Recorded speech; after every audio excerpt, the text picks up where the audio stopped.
I've introduced a few years ago now various ways of trying to personalize learning within our teaching in chemistry.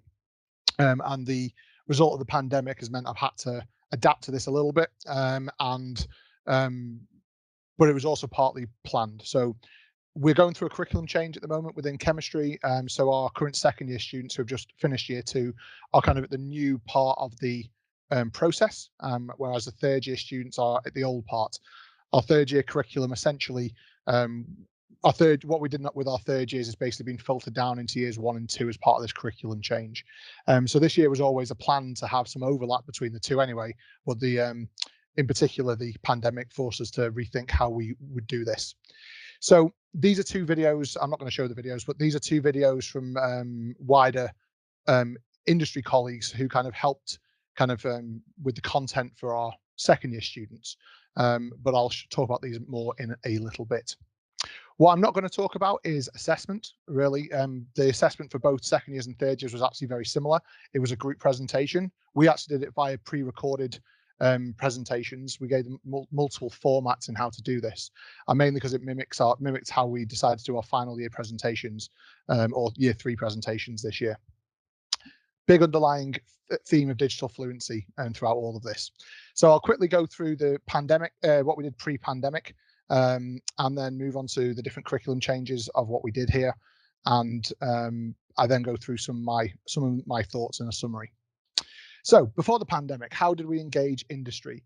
It was very traditional. We have a year 3 module, which is a key skills module, and 3/4 of that module is employability. So this is a 7.5 credit module, so about 5 credits worth of stuff. So we have a series of lectures from careers and employability, and then we had a series of lectures from external speakers. So over the years, I always try and have someone from the chemical industry. Example here is Paul Colburn from Liverpool Chirochem, who's actually been involved in assessment of some of our stuff in the past, some very simple things. But I always try and get a teacher in, because we have a lot of students who go off and do teaching. So Nick in the top right, and then either something that's chemistry aligned, or something that's wider than just chemistry or scientific aligned. So we had Matheson Squire intellectual property in a few years ago. We also have had workshops with AstraZeneca who have come in and done stuff with our students. So this varies from year to year.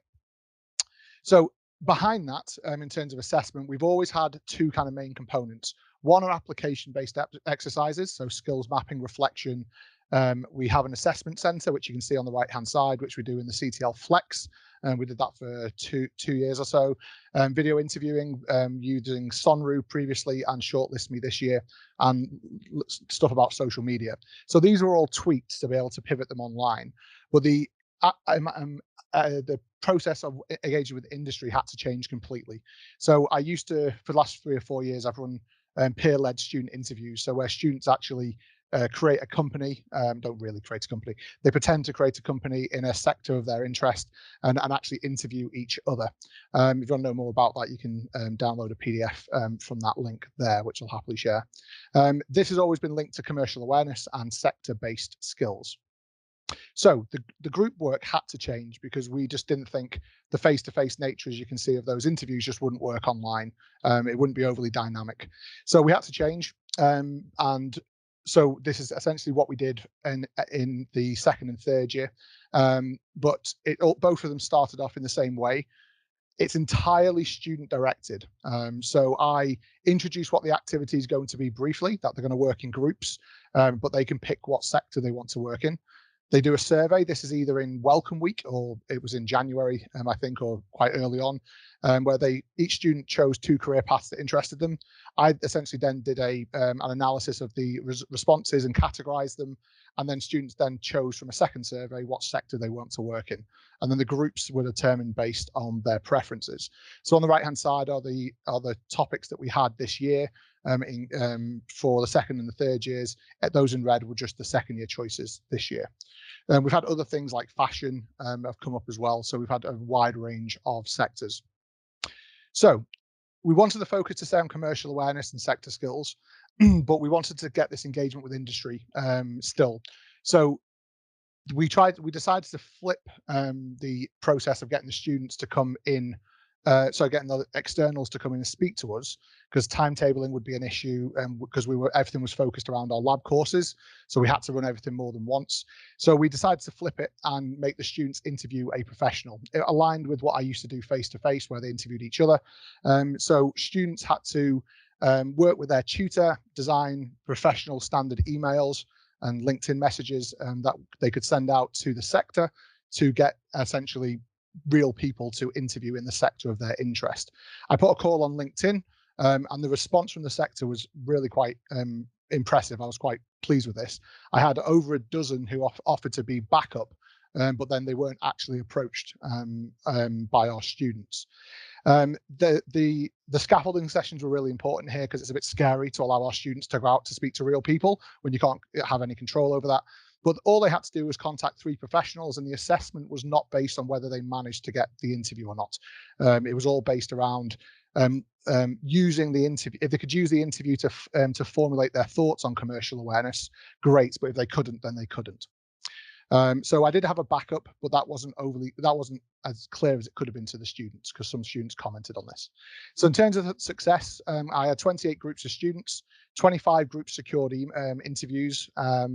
Across that, 49 different professionals were involved in these interviews or exchanges. What I haven't analysed yet is how many were actual Zoom-based interviews or just an email exchange.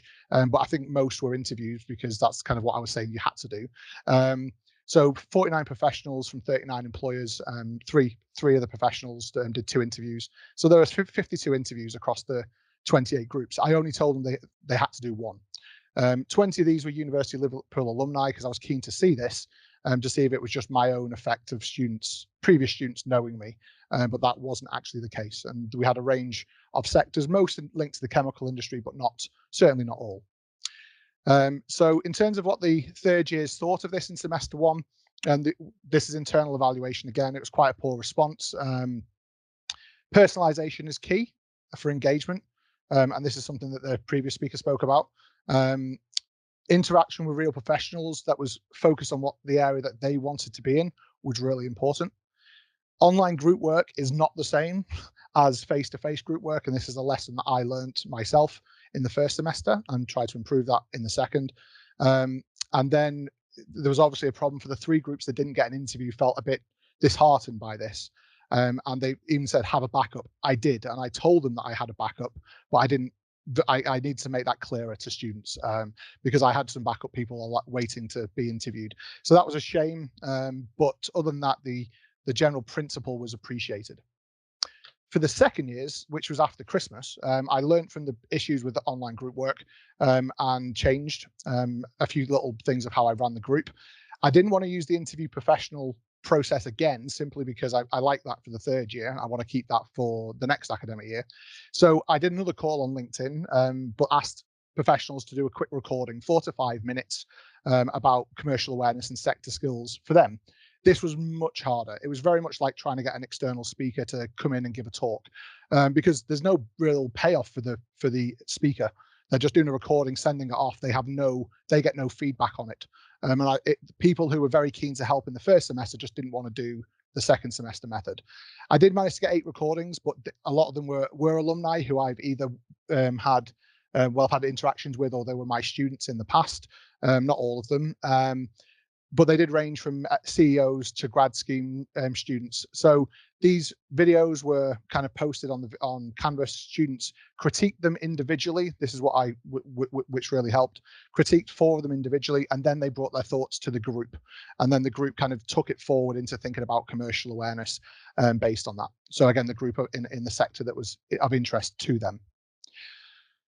Again, personalization was key. Whilst the videos weren't personalized, there was a range of sectors. I had to just go with what was available to me, and who offered to do this.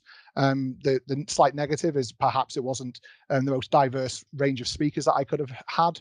But the students, I said, they went off and could personalize the second half of the group work, but the first half did allow them to kind of see what other things were out there, so widening their mindset. So it didn't focus too early. Basically, it wasn't someone in year 2 saying, I'm doing teaching, so everything I do will be on teaching.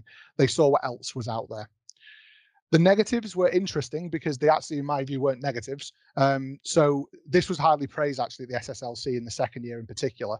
But some of the negatives that came out were the professionals were all saying the same stuff about what commercial awareness is and what skills you need. For me, that was a positive. That's kind of the point. Was that lots of people in different sectors think certain skills and attributes are really important. The guidance was very deliberately vague because commercial awareness means very different things in different sectors. And so I wanted them to research this.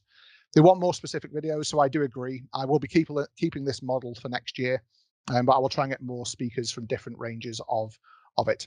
There were some normal group work issues, but nothing too majorly concerning.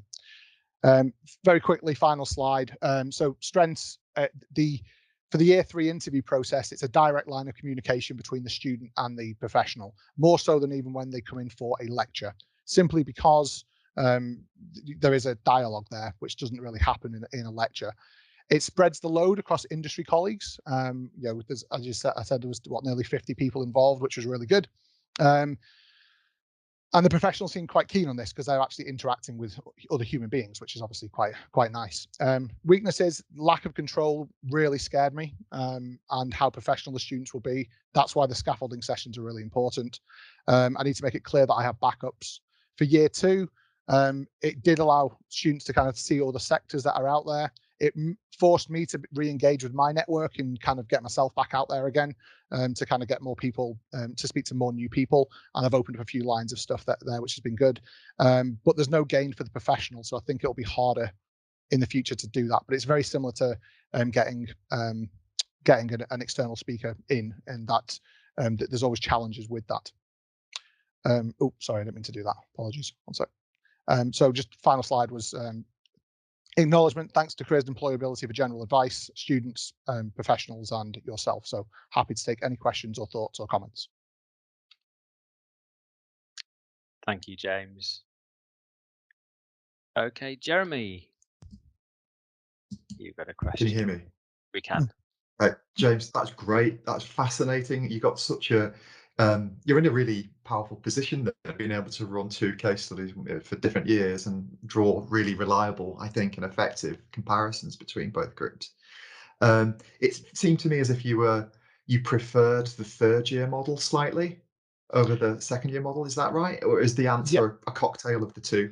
I'd say it's a cocktail of the 2. The one thing I regret is not being able to fully evaluate this in a full research project, because I just didn't have time. Everyone was kind of chasing their tails over the summer trying to get things ready for the next year. But I probably will do that for next year, but it'll have to be slightly different. I think that I prefer the 3rd year, but process, but it does still worry me and scare me.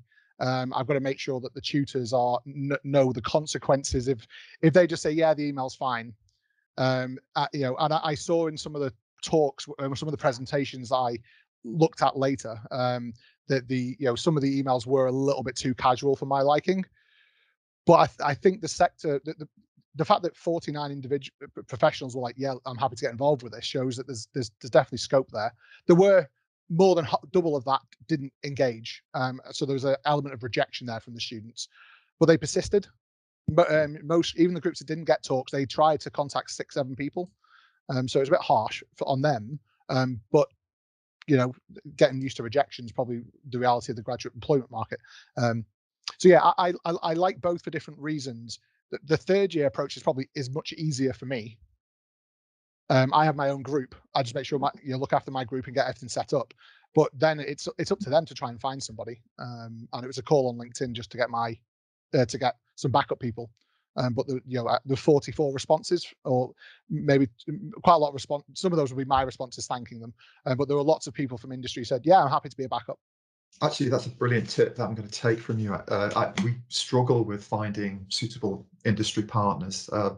Never thought about, I don't know why, never thought about using LinkedIn to actually do that. So I'll nick that tip from you. And I told the students, I said, look, get on LinkedIn because you can go and see that I've made this call. And I think a lot of people who liked my post, that was a way in for them. Yeah.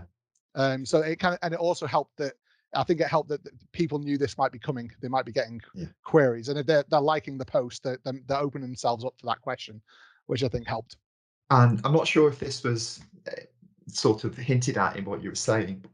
whether you agree or not. My experience is that when you do get in touch with an external, many of them feel a lot more comfortable and eager to work directly with students than to work in. You described the process you went through trying to get them to produce those videos. Yeah. Working with you. Yeah. My experience for the last couple of years has been guests don't like me that much. They much Yeah. more they'd rather work directly with students. Maybe they relate to them in some Yeah. way that they don't relate with me. The pre-recorded video will be good in future, because one of them was a company in Germany who saw somebody else like might share it or something. I would never have made contact with him, and we'd never be able to get him over to do a speech. But he could do it virtually now. So yeah, I think the one case I remember, there's quite a prominent chemist who kind of publishes in Chemistry World, and who liked my post. She's quite well known on social media. Was really keen to be a backup. Well, I approached her to do a recording of a video, and she didn't want to do that. And I understand why, because she wanted the interaction with the students. Yeah. A video, there's no interaction with the students that way. So that's probably the worst for the industrial person. But a lot of them did it. 7 of them, 8 of them did it anyway, because they knew it was going to be beneficial to the student. Yeah, we share that experience in law. Sorry to hog the questions. Can I ask one very quick one? What credit was allocated to the exercise where students went off and It was interviewed? 30% of a 7.5 credit module. 30% of 7. Thank But you. none of the credit was for how well the interview went. It was a setting and a presentation, and so like research around the topic. I'll happily speak to you separately and show you the assessment criteria. Just get in touch. Fantastic. Thanks, James. So I think I mentioned in my chat there was a session on the assessment centres. Yeah. In fact, it was possibly even yourself that presented. It was a Right. real standout session. I think it was 2019.